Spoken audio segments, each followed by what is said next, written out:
Vamos dar início aos nossos estudos a respeito do Evangelho de Jesus, para que pedimos a assistência e proteção dos vossos bondosos mensageiros e do nosso anjo da guarda, a fim de que nos esclareçam a inteligência e nos dê o discernimento necessário a nós desencarnados e aos nossos irmãos desencarnados, que aqui vieram com a permissão do Pai, para bem compreendermos o que vamos estudar. Rogamos a Jesus, o nosso mestre e guia, seja conosco e presida nossa reunião. Em teu nome, Senhor, do seu bendito Filho Jesus, a nossa Mãe Maria, da Ismael e da irmã veneranda, protetora desta casa, damos por aberto e reunião estudos desta noite. Assim seja. Migalha e multidão. E tendo mandado que a multidão se assentasse sobre a relva, tomou os 5 pães e os 2 peixes, e, erguendo os olhos ao céu, os abençoou, e, partindo os pães, deu aos seus discípulos, e os discípulos à multidão. Mateus 14, 19. Ante o quadro da legião de famintos, qualquer homem experimentaria invencível desânimo, considerando a migalha de 5 pães e 2 peixes. Mas Jesus emprega o imenso poder da vontade e consegue alimentar a todos, sobejamente. Observemos, contudo, que para isso toma os discípulos por intermediários. O ensinamento do Mestre, nesse passo do Evangelho, é altamente simbólico. Quem identifica a aluvião de males criados por nós mesmos, pelos desvios da vontade, na sucessão de nossas existências sobre a terra, custa a crer na migalha de bem que possuímos em nós próprios. Aqui corrói a enfermidade, além surge o fracasso. Acolá manifestam-se expressões múltiplas do crime. Como atender às necessidades complexas? Muitos aprendizes recuam ante a extensão da tarefa. Entretanto, se o servidor fiel caminha para o Senhor, a migalha de suas luzes é imediatamente suprida pelo milagre da multiplicação, de vez que Jesus, considerando a oferta espontânea, abençoar-lhe-á o patrimônio pequenino, permitindo-lhe nutrir verdadeiras multidões de necessitados. A massa de nossas imperfeições ainda é inaquilatável. Em toda parte há moléstias, deficiências, ruínas. É imprescindível, no entanto, não duvidar de nossas possibilidades mínimas no bem. Nossas migalhas de boa vontade, na disposição de servir santamente, quando conduzidas ao Cristo, valem mais que toda a multidão de males do mundo.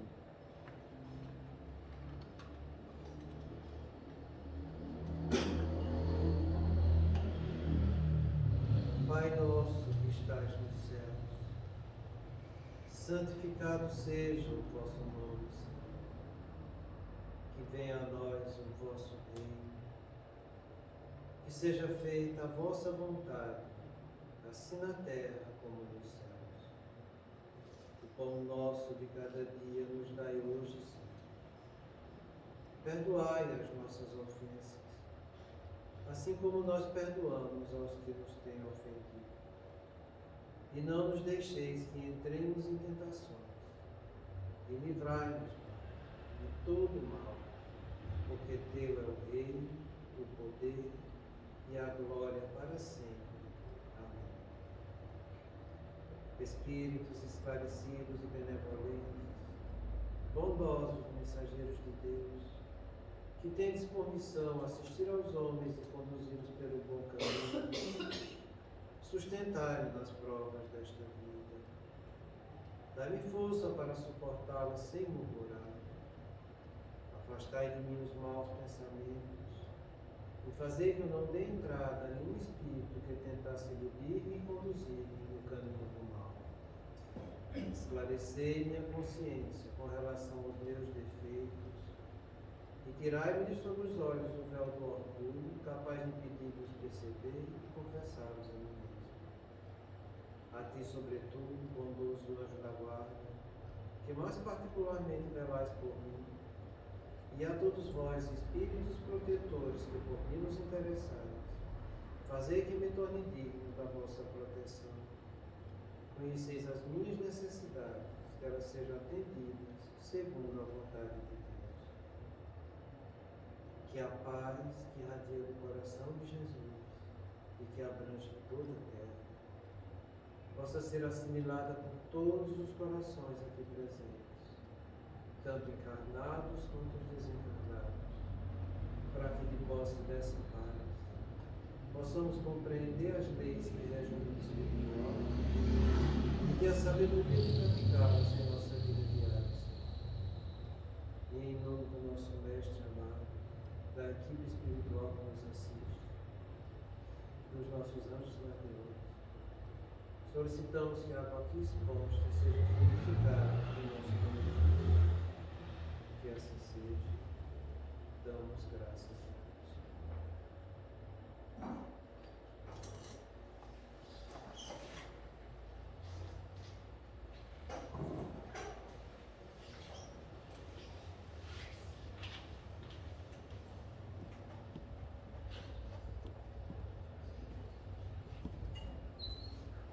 Boa noite. Semana passada, a gente viu essa orientação do nosso amigo Manuel Filomeno de Miranda, do livro Loucura e Obsessão, que a gente está estudando.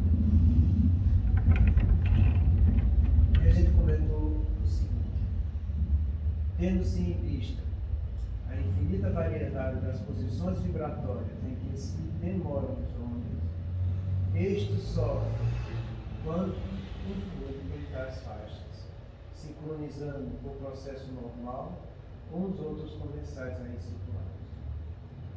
Se são portadores de aspirações imobilitantes, onde se fixe, aurem maior impulso para o crescimento. Então é o que a gente sempre estudou.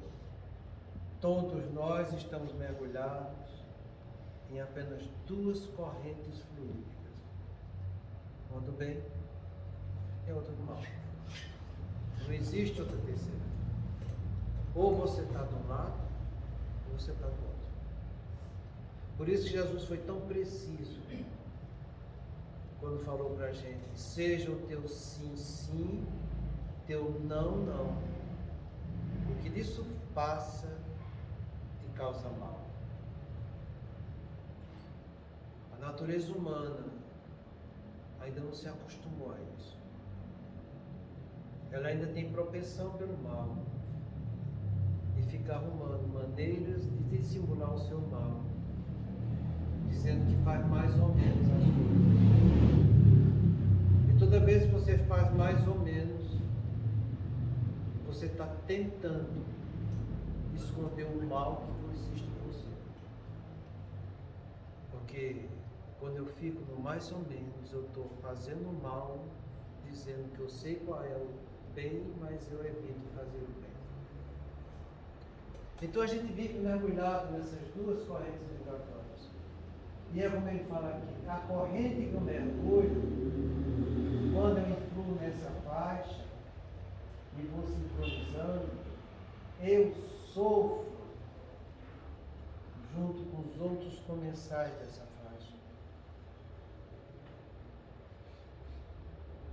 Toda vez que você faz o mal, seja por ignorância, seja por imperfeição, você está se aproximando de irmãos que também gostam de fazer o mal, por ignorância ou por imperfeição. E você vai sofrer com isso. Por isso Jesus falou para a gente: o servo que, conhecendo a vontade do seu Senhor, se equivocar, será açoitado muitas vezes. O servo que, não conhecendo a vontade do seu Senhor, se equivocar, será açoitado poucas vezes. Então, que a gente seja chamado a atenção, para que você também não entre numa conduta de puritanismo, porque também é extremamente deletério, porque o puritanismo é o pseudo-amor.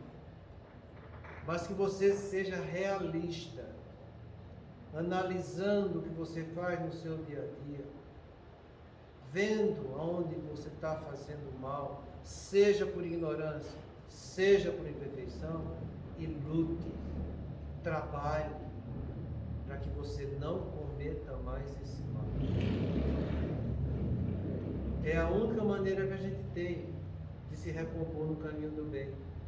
Estudando como nós somos, para que, sabendo o certo, você faça, pelo discernimento, a qualificação dos seus atos, e assim conhecendo, você possa ter o autocontrole de não fazer o mal e ter a consciência de começar a fazer o bem. É assim que a gente deve fazer. Então ele nos alerta. Se são portadores de aspirações não meditantes, quer dizer, se você tem realmente grande desejo de ter nobreza de caráter, se você realmente deseja fazer isso, melhorar as condições do seu caráter, e quando a gente fala em caráter, é diferente de personalidade. Personalidade é o meu modo de ser, de sentir e de agir no meu dia a dia. Caráter são minhas predisposições íntimas, que diz respeito à minha individualidade. Quando se fala em caráter, entenda que ali está a individualidade do espírito. Então, quando você está analisando o seu caráter, quando você quer ter nobreza desse caráter, quando você quer melhorar a sua intimidade, coisa que diz respeito só a você, e não a sua personalidade, que é a maneira que você se mostra para os outros, quando você deseja muito isso, e você se fixa nesse trabalho, aura e maior impulso para o crescimento. Foi isso que a gente estudou semana passada. Tem muitas pessoas que acham que fazendo só isso aqui já estão bem na vida. Mas não estão. Eles estão apenas em um propósito de se melhorar. Eles estão querendo fixar esses desejos para melhorar seu caráter.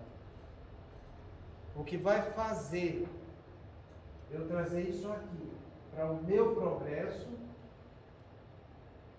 é isso que ele diz o seguinte: permanecendo na construção do bem, dificilmente assimilo as induções perversas ou criminosas procedentes dos estagiários das regiões inferiores. Não basta só você desejar. Não basta só você analisar isso e dizer que vai se melhorar. Não basta só você querer ter impulso para crescer. O que conta é o que você faz. Eu acho tão interessante isso, sabe? Que as pessoas chegam falando para a gente: ô doutor, eu sei como eu devo fazer. Mas acontece que no meu dia a dia, quando eu menos espero, eu estou fazendo justamente o oposto. São pessoas que ficam só aqui. Sabem o que devem fazer. Eles entendem. Eles têm conhecimento suficiente que precisam melhorar seu caráter.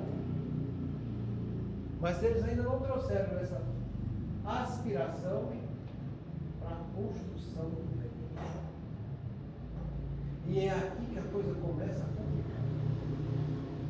Porque essa palavra, bem, ela é muito pouco compreendida. Você pode fazer o bem do ponto de vista humano, pode fazer o bem do ponto de vista espiritual. Quando Jesus falou para a gente: dai a César o que é de César e a Deus o que é de Deus, ele deixou isso muito bem evidente.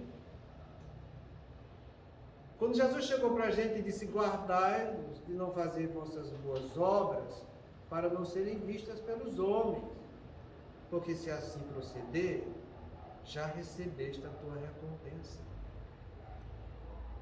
Então você pode agir com a consciência humana da personalidade que você tem hoje, mas pode agir também com a consciência espiritual do caráter que você é hoje. São situações diferentes, que Jesus já alertava a gente para isso. Pedia para que a gente fizesse em segredo, porque o Pai, vendo o que se passa em segredo, iria nos recompensar. Então, o que vale para nós é fazer e trilhar no caminho do bem. Quando a gente fala que o único caminho que leva até Deus é o caminho do bem. Não existe outro caminho. É só esse. Daí a importância que a gente tem de saber definir essa palavra bem. Porque uma coisa é o que eu conheço, outra coisa é o que é na verdade. O que eu conheço diz respeito ao meu conceito. O que é de verdade diz respeito a definições. Então que a gente procure ampliar o nosso conceito de bem, analisando a definição de bem. Entendeu, André? Então, bem é tudo aquilo que é bom, que é lícito, que é justo, que é valioso e está em conformidade com a moral. É esse bem que a gente precisa compreender. Mas esse bem tem que estar direcionado para Deus e sua lei. Se você direcionar esse bem para os conceitos humanos dos homens, você já vai estar recebendo a sua recompensa. Se você direcionar esse bem para a lei de Deus você vai estar recebendo a sua recompensa. Então você vê inúmeras pessoas, também dentro da casa espírita, querendo fazer o bem para os homens. E muitas vezes esquece de fazer o bem para Deus. E com isso, vão se comprometendo. Porque em vez de realizar coisas para receber no mundo espiritual, já estão recebendo aqui diante dos homens. Quando a gente fala que bem é tudo aquilo que é bom, bom é tudo aquilo que é útil, que traz benefício. Você pode trazer o que é útil, que traz benefício para os homens. Você pode trazer o que é útil, que traz benefício para os espíritos, que ocupam o corpo desses homens. Então, quando você for fazer algo para alguém, analise e veja. Esse algo que você está fazendo para alguém, que você acha que é bom, está de acordo com a situação humana que ele está vivendo? Está de acordo com a situação espiritual que ele está passando aqui na Terra?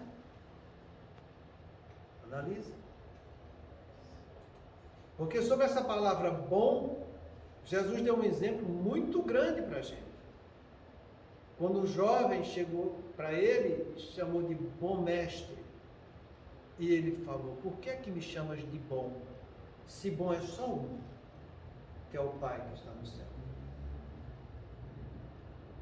Então Jesus diferenciou e definiu para aquele homem que estava chamando ele de bom do ponto de vista humano, o que era bom diante do ponto de vista espiritual, diante de Deus. Então você quer fazer o bem, você quer permanecer nessa construção do bem, faça o que é bom para você como espírito imortal e faça o que é bom para os seus irmãos como espírito imortal que eles estejam passando.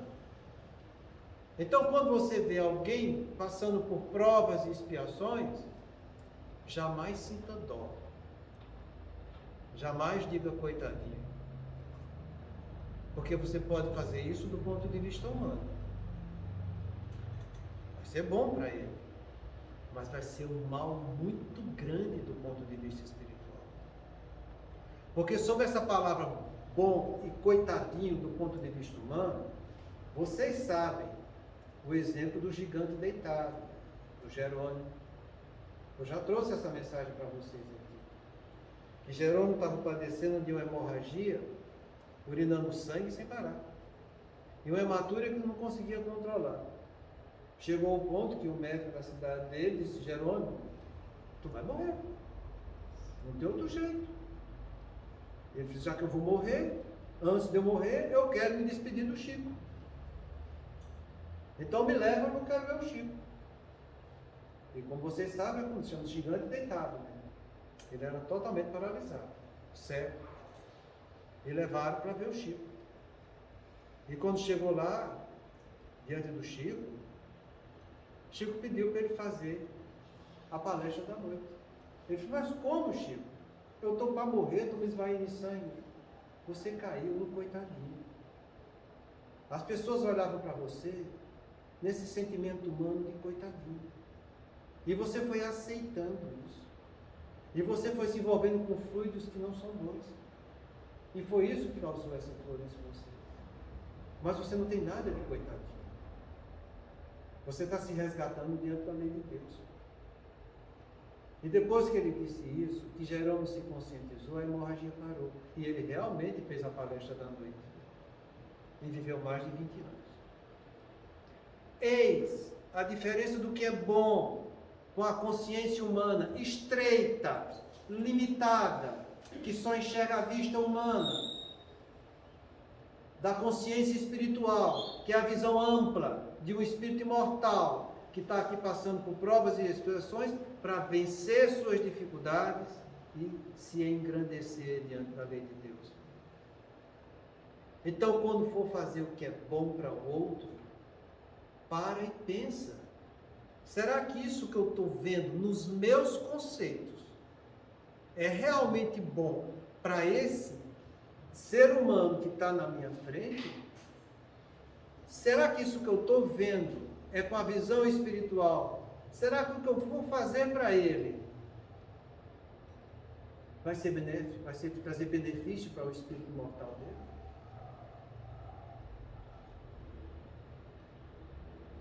A gente fala isso muito dentro da casa espírita. Porque as pessoas confundem assistencialismo com caridade. E uma coisa não tem nada a ver com a outra. Assistencialismo é uma conduta de filantropia humana pelo ser que está passando uma dificuldade. É nobre, é útil, do ponto de vista humano, é. Mas além disso, você que é espírita, não tem que ficar no assistencialismo, porque você tem que praticar pelo menos a beneficência.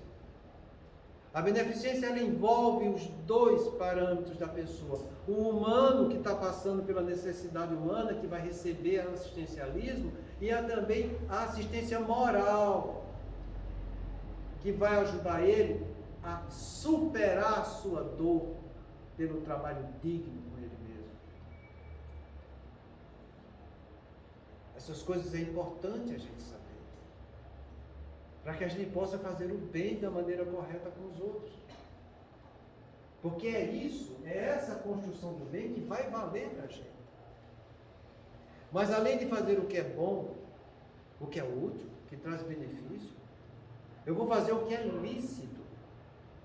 Fazer o que é lícito é o que está de conformidade com a lei. Eu posso fazer o que é lícito do ponto de vista humano.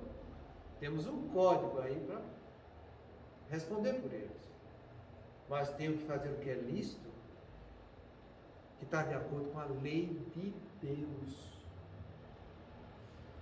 Muitas vezes, eu ficando só na lei humana, eu posso estar fazendo o que é legal para os homens, mas posso estar fazendo o que é imoral diante da lei de Deus. Nem tudo que é legal é moral. Vocês já ouviram falar isso? Entenda que a lei de Deus é a lei da verdade, com V maiúsculo. É uma lei que é imutável. Não tem brecha para ela. Você se comprometeu com essa lei, é como Jesus falou para a gente. Até o último J da lei há de ser cumprido. Ninguém vai conseguir fugir da lei de Deus. Ninguém. Então, o que eu estou fazendo para mim e para o outro está de acordo com a lei dos homens, onde está meu conceito humano, ou está de acordo com a lei de Deus, que é essa lei imortal? A gente tem que entender isso. Porque se você não fizer de acordo com a lei de Deus, que benefício espiritual vai estar trazendo para você? Como Jesus disse, guardai-vos de fazer vossas boas obras para não serem vistos pelos homens. Caso contrário, já recebeste a tua recompensa. Faz em segredo, porque em segredo o Pai irá te recompensar. O que é que a gente está estudando dessa verdade, dessa lei? Porque Jesus falou para a gente: eu sou o caminho, a verdade e a vida. Ele trouxe a lei de Deus para nós. E qual é a lei de Deus? O mandamento maior: amarás o Senhor teu Deus. E quando ele diz assim, amarás o Senhor teu Deus, a gente volta para entender o que é que significa amar a Deus. Porque amor não é o sentimento que predispõe a fazer o bem do próximo. No caso aí, o bem é para Deus. E aí a gente cai na palavra bem de novo.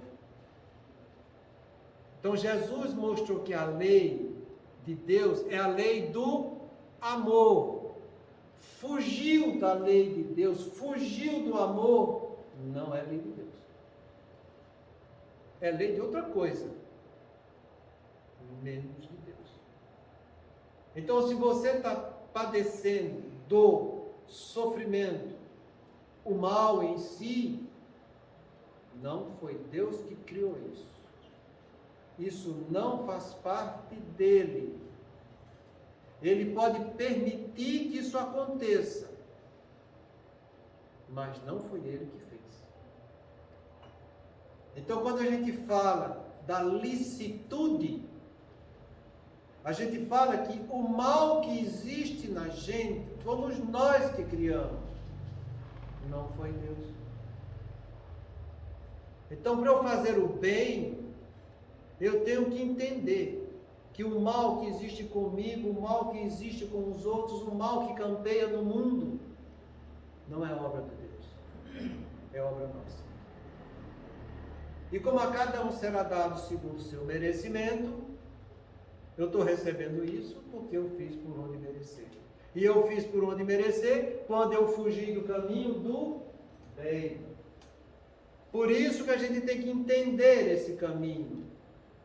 Porque se você não entender, você vai continuar fazendo equivocado. E continuando fazendo equivocado, você vai estar criando mal para você mesmo. Então que a gente entenda essa licitude. Que eu vá estudar Jesus. Porque esse Pai que é amoroso, mandou para todos nós filhos 3 meios para que a gente cresça e chegue até Ele. 3 meios que independeu da vontade dos homens, mas que dependeu da vontade do Pai. Foram os 10 mandamentos. A primeira psicografia que existiu no mundo foi os 10 mandamentos, psicografado numa pedra. Deus mandou com ele o meio do homem a entender o que deve fazer para chegar até o caminho amoroso que leva até ele. Todos os 10 mandamentos explicam o que nós devemos fazer e o que nós não devemos fazer. Deus mandou também essa lei, essa verdade, com Jesus, que nos trouxe a prática de como a gente deve fazer. Registrou isso presente com todos nós, ensinando, educando, instruindo e os outros registrando para que isso ficasse para a eternidade. Então Deus mandou o que deveríamos fazer, como deveríamos fazer, e a gente continuou desprezando, continuou fugindo do caminho amoroso do Pai, até que em última instância, ele mostrou por que deveríamos ter feito, o que ele pediu que era para ser feito e como Jesus mostrou que deveria ser feito. Mostrando o porquê através dos espíritos que viveram na terra, vim trazer a sua declaração do que aconteceu com eles no mundo espiritual depois que partiram aqui da carne. Os que tinham feito o bem estavam bons no caminho espiritual, sentindo felicidade. Os que não tinham feito o bem, tinham plantado o mal, não estavam bons, estavam sentindo infelicidade. Daí a importância da gente entender essa licitude do caminho do bem. Porque se você quer realmente fazer o bem, você vai estudar os 10 mandamentos. Você vai estudar o Evangelho de Jesus. Você vai estudar o que os nossos irmãos disseram na codificação da doutrina, como a gente deveria viver. Se você não estuda isso, você está refugando a verdade, a lei e a licitude do Pai. Para você ter uma noção, se tem algo que a gente sempre pede quando atende as pessoas, somente no atendimento fraterno, eu peço para que leia 2 perguntas, não são 3, 2 perguntas e respostas do Livro dos Espíritos. Faça isso pelo menos toda noite, antes de dormir. Para que pelo menos na hora de dormir você fique pensando numa coisa que é boa, ilícita para você.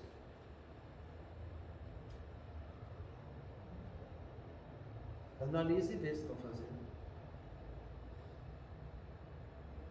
Porque se você passou o dia hoje, e nas suas condutas que você teve hoje no seu dia a dia, você não teve o Evangelho de Jesus para te nortear e dizer, é assim que você deve agir, e não do jeito que você quer, e não do jeito que você deseja, mas do jeito que é certo, do jeito que é legal diante da lei de Deus.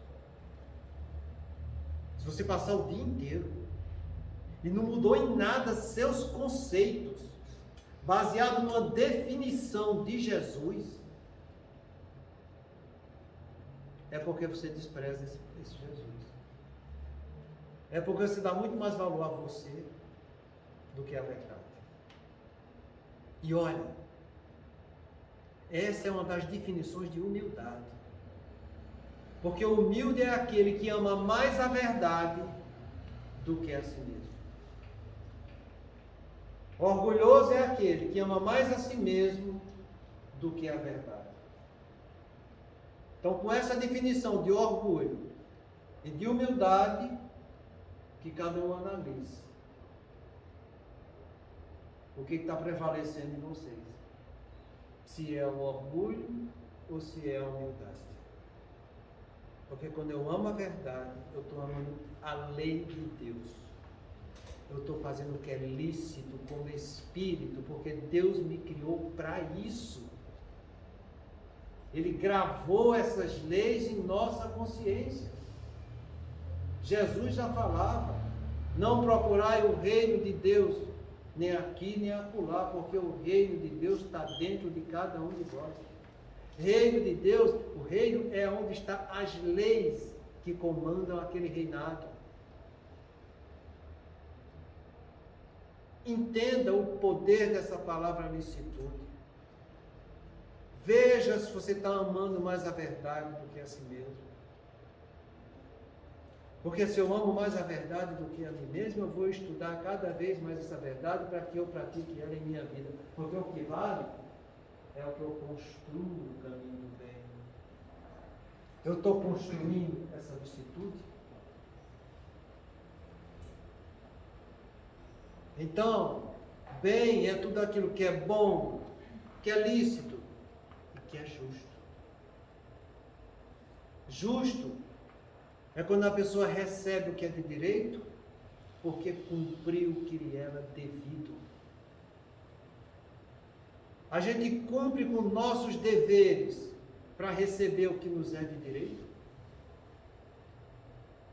O homem gosta de receber o que é de direito.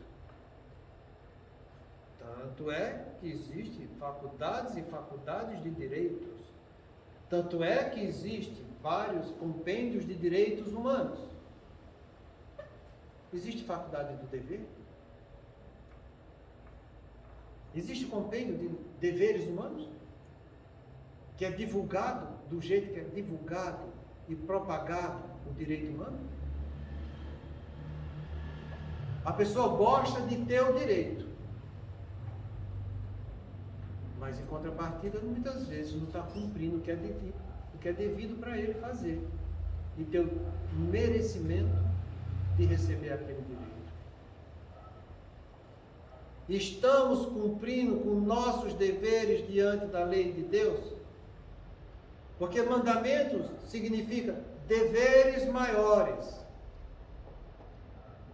Qual é o primeiro mandamento? Amarás o Senhor teu Deus. Como? Com todo o teu entendimento, com todo o teu coração, com todo o teu espírito, com toda a tua força.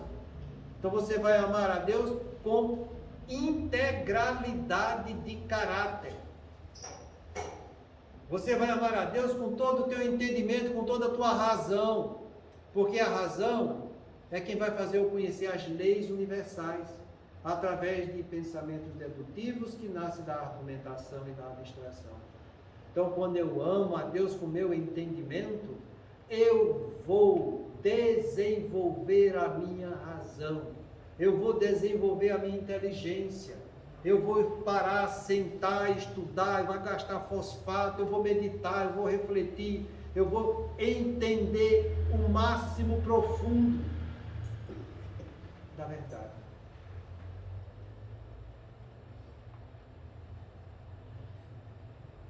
Além do meu entendimento, eu tenho que amar a Deus de todo o meu coração, de toda a minha afetividade. É o que eu sinto. É o sentimento.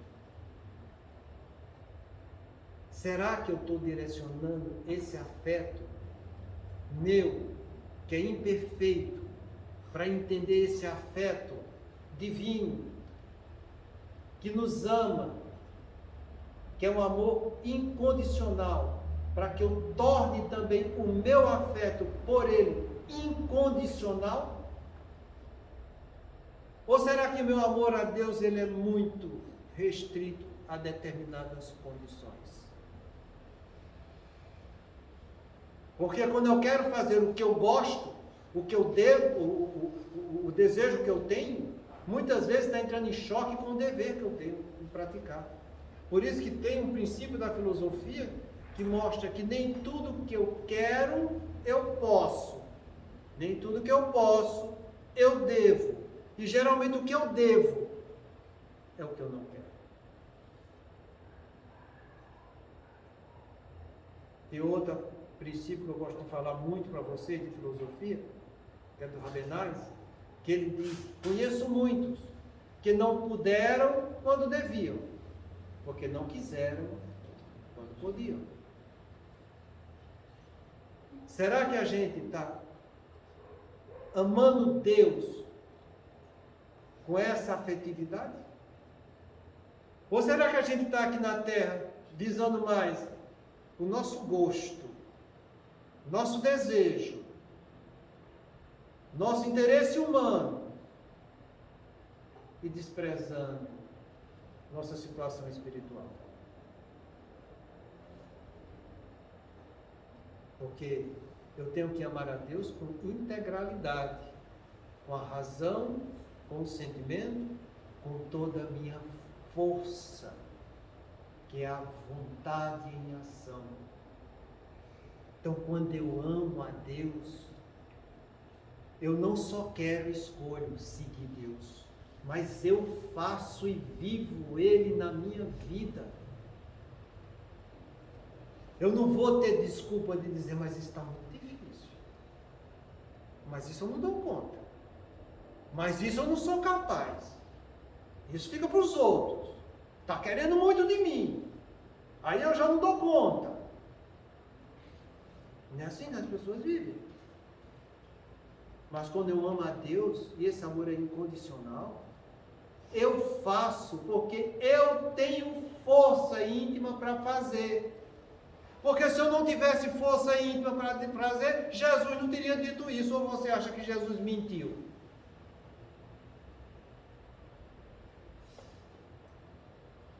Então, quando eu limito minha força, quando eu limito minha vontade, é porque eu fico muito satisfeito para que aquilo que está ao meu alcance não se realize, porque eu me comprazo com a minha materialidade e a minha inferioridade.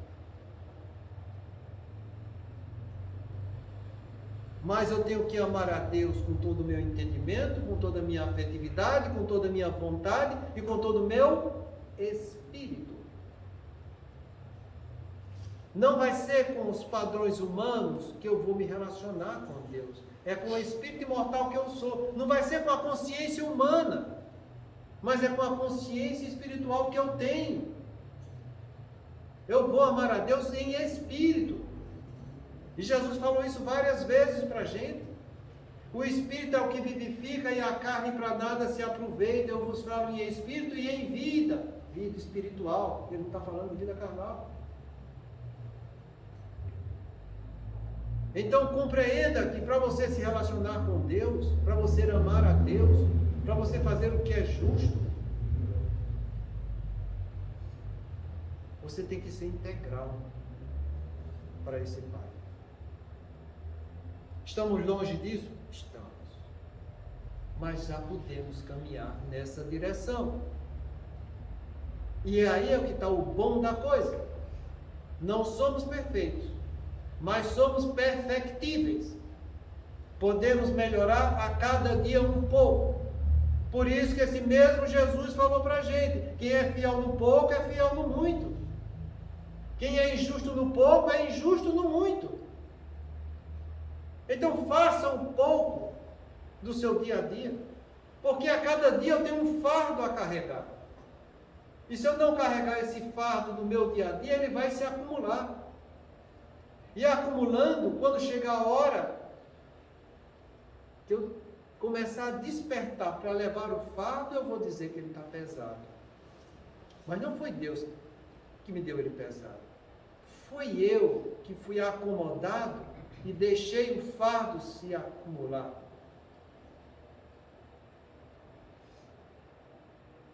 É assim que a gente deve amar a Deus.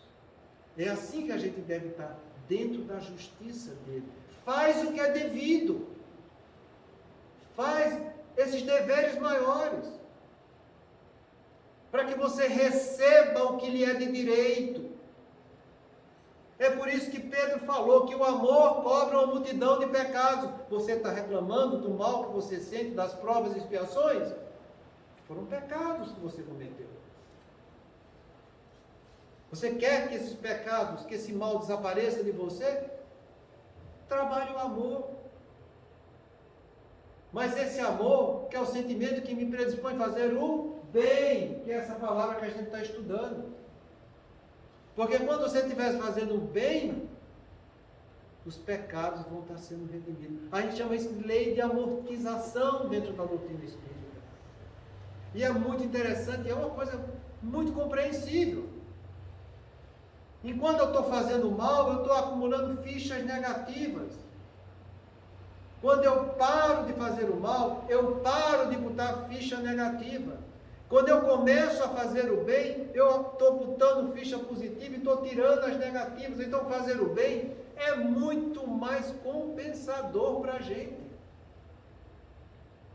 Porque além de você não fazer o mal, você está botando ficha boa e está tirando as fichas que são negativas. Por isso que o amor cobre uma multidão de pecados. É a lei da amortização. Que a gente precisa compreender para poder praticar isso com os olhos da alma. Para que a gente faça isso com com vontade, com motivação, com engajamento. Porque a tua razão mostra que esse é o caminho correto e isso fortalece a tua fé, porque a tua fé vai ser um sentimento racionalizado no caminho do bem. Então, cuidado, porque quando você vê o outro que está sofrendo, ele está recebendo naquele sofrimento que é de direito dele. E esse direito que ele está recebendo é porque ele tem condição de cumprir com o que é devido diante da dor e do sofrimento. Então mostra para teu irmão que sofre o dever que ele pode e deve e está ao alcance dele praticar. Porque isso é você fazer o bem para ele. E não ficar falando que é um coitadinho, que está com peninha, que está com dozinha, porque isso é o oposto.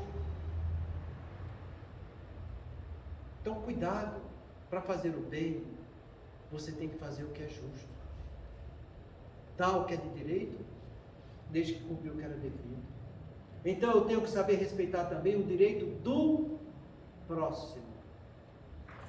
E aí você entra naquela frase negativa, que a gente chama de lei da verdade, né? Quando Jesus falou, que resumia todas as leis e os profetas numa frase só, ele disse: faça ao próximo o que gostaria que fosse feito com você. Essa é a prática do amor. E quando você bota essa frase na negativa, você tem a definição da justiça. Não faça ao próximo aquilo que você não gostaria que fosse feito com você. Do mesmo modo que você quer seus direitos sejam respeitados, você deve saber respeitar o direito do próximo. Não invada o direito dele, porque quando você faz isso, você está sendo o obsessor do próximo. É isso que os obsessores fazem. Invadir o que é direito dos outros. Querendo se apoderar dos outros. Então, toda vez que você quer e está invadindo o direito do outro, você está sendo um obsessor daquele outro.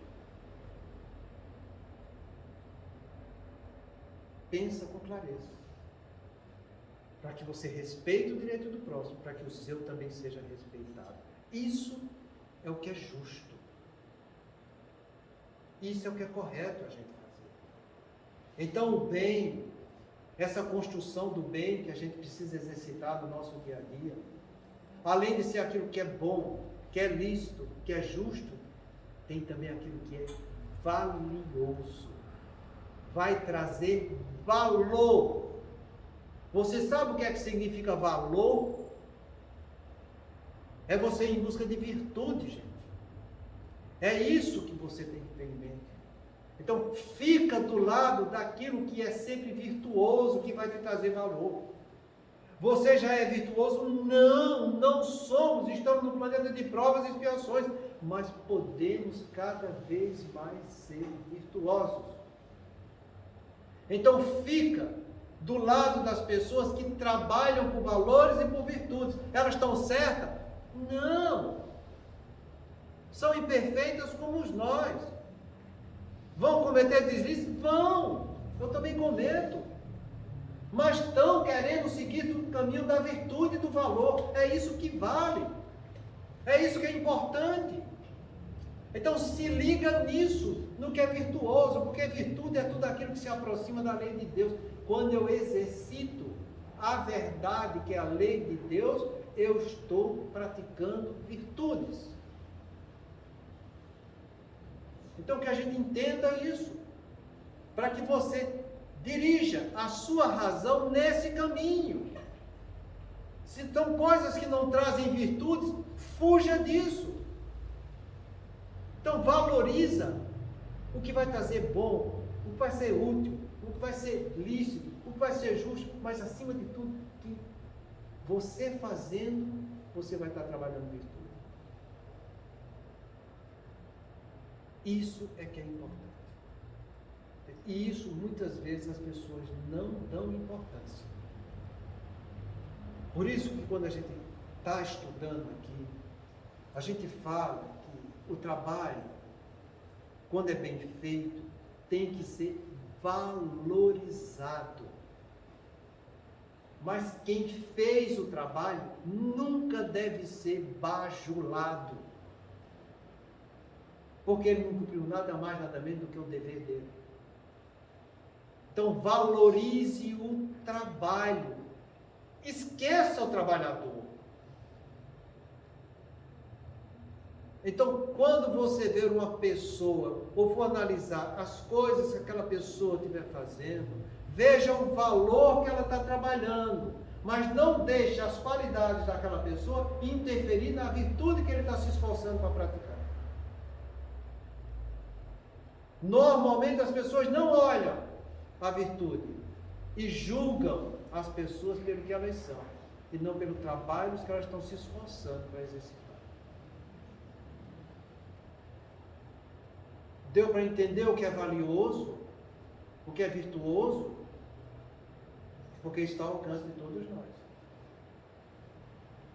Então, foca nisso. Porque isso tudo que a gente estudou aqui a respeito do bem, que é bom, que é lícito, que é justo, que é valioso, e está de acordo com a moral. E agora é que a coisa fica bonita, porque moral é a parte da filosofia que estuda a conduta e os deveres que cada um deve praticar para consigo e para com o próximo. Quando estuda a conduta, é o que você está construindo. Então a tua conduta tem que estar na direção do bom, porque você sabe que o teu dever é fazer o que é bom. A tua conduta tem que estar na direção do que é lícito, do que é legal, do que é verdadeiro diante de Deus, porque o teu dever é cumprir isso. A tua conduta está no caminho da justiça, mas da justiça divina, que é equânime para todos os seus filhos, porque o teu dever é respeitar essa justiça, respeitando o direito do próximo, como você quer que o seu direito também seja respeitado. Porque a tua conduta tem que ir atrás de valores, de virtudes, para que você trabalhando cada vez mais e se aprofundando na virtude, você fique cada vez mais no caminho da perfectibilidade, até um dia. Sabe Deus quando vai ser esse dia? Você chegar a essa perfeição. E você sabe que deve praticar isso, porque foi para isso que Deus te criou, para que você vá pelo caminho do progresso na direção dele. Então a tua conduta está de acordo com o dever que você sabe que tem que praticar, fazendo o bem. É assim que eu tenho que permanecer na construção do bem. E quando a gente fala permanecer, lembra daquilo que a gente sempre estudou aqui, que toda mudança que você quer realizar, seja ela qual for, precisa de 3 coisas: de visão, disciplina e de comprometimento. Visão é eu sair da vista humana e enxergar com os olhos da alma. Isso que a gente está estudando aqui hoje. Disciplina é eu montar uma série de condutas que está ao meu alcance fazer. Conduta no caminho do bem, no caminho da licitude, no caminho da justiça, no caminho do que é valioso. E que eu faça isso com comprometimento. Comprometimento é eu permanecer hoje, amanhã e sempre fazendo o que é certo. Só assim você vai estar agregando patrimônio intelecto moral para o seu espírito. Visão, disciplina e comprometimento na construção do bem. Se eu estiver fazendo isso que a gente estudou aqui hoje, imagina se vai ter influência negativa chegando até você. Imagina, por isso que ele fala, dificilmente assimilam as induções perversas ou criminosas procedentes dos estagiários nas regiões inferiores. Porque isso aqui, essas induções perversas e criminosas, no planeta de provas e expiação, é constante. Esteja você dormindo, você acordado, o tempo inteiro, você está mergulhado nessa corrente fluídica. Mas você, quando resolve praticar o bem, construir o bem, saindo da aspiração para a ação, as forças do mal não vão ser assimiladas. Isso quer dizer o seguinte: eu percebo o mal, mas eu não assimilo, eu não trago ele para mim, porque eu vou estar ocupado no caminho do bem. Por isso que o mal não vai tomar conta. Você percebe, está aqui no meio da gente, está lá fora nas ruas, está em todo canto. Planeta de provas e expiações, meu planeta de provas e expiações prevalece o bem do mal sobre o bem. Então que a gente tenha essa visão espiritual, porque se você faz isso aqui, você vai vencer bem a sua encarnação e vai chegar no mundo espiritual melhor do que quando aqui permitiu. A semana que vem eu vou comentar o que a Rita vai fazer a respeito disso. Muita paz a todos.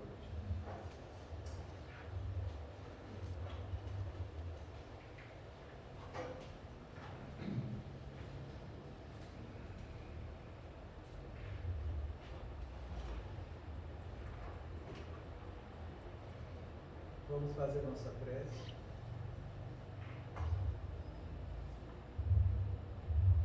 E mais uma vez eu peço para que a gente lembre um pouco